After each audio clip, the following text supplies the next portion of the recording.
નમસ્કાર દર્શક મિત્રો, ખબર અરવલ્લીમાં આપનું સ્વાગત છે। રાજ્યની અંદર અંતરિયાળ વિસ્તારો અને એ પણ ગ્રામ્ય વિસ્તારોમાં રસ્તાઓના પ્રશ્નો બહુ વિકટ બની રહ્યા છે। અનેક રજૂઆતો કર્યા બાદ અને અનેક વિનવણીઓ કર્યા બાદ રસ્તાઓ બનતા હોય છે, પણ આ રસ્તાઓ હલકી કક્ષાના અને ગુણવત્તાવિહીન બનતા લોકોને જાણે કે આ શરાબ નહીં પણ અભિશાપ બન્યો હોય એવું લાગી રહ્યું છે। આવો જ એક બનાવ મેઘરજ તાલુકામાં બન્યો છે, જેમાં બેડજથી માંડીને કુણોલ સુધીને 10.5 કિલોમીટરનો રસ્તો કે જેનું માટી કામ થયેલું હતું, એના પર રિસર્ફેસિંગની કામગીરી કરવાની હતી।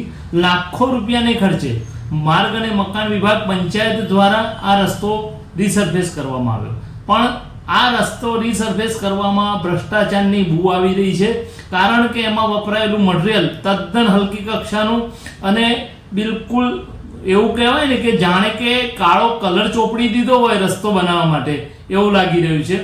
ગ્રામજનોની પણ એવી રજૂઆતો છે કે ભાઈ આ રસ્તો બન્યો અને બનાયાના ગણતરીના દિવસોમાં જ રસ્તા ઉપરથી મેટલ, કપચી અને કાળો ડામર ઉખડીને એક બાજુ પડ્યો છે। આ રસ્તો પહેલા કરતા પણ એકદમ બદતર બની ગયો છે, ત્યારે આ રસ્તો બનાવવા માટે જે એજન્સીએ કામ કર્યું હોય એની તપાસ થવી જોઈએ। આના મટીરિયલ વપરાયું હોય અને જે મટીરિયલ વાપર્યું એની સુપરવિઝન થયું છે કે કેમ, એનું કોઈ પણ પ્રકારની લેબ ટેસ્ટિંગ થયું છે કે કેમ, એની પણ તપાસ થવી જોઈએ।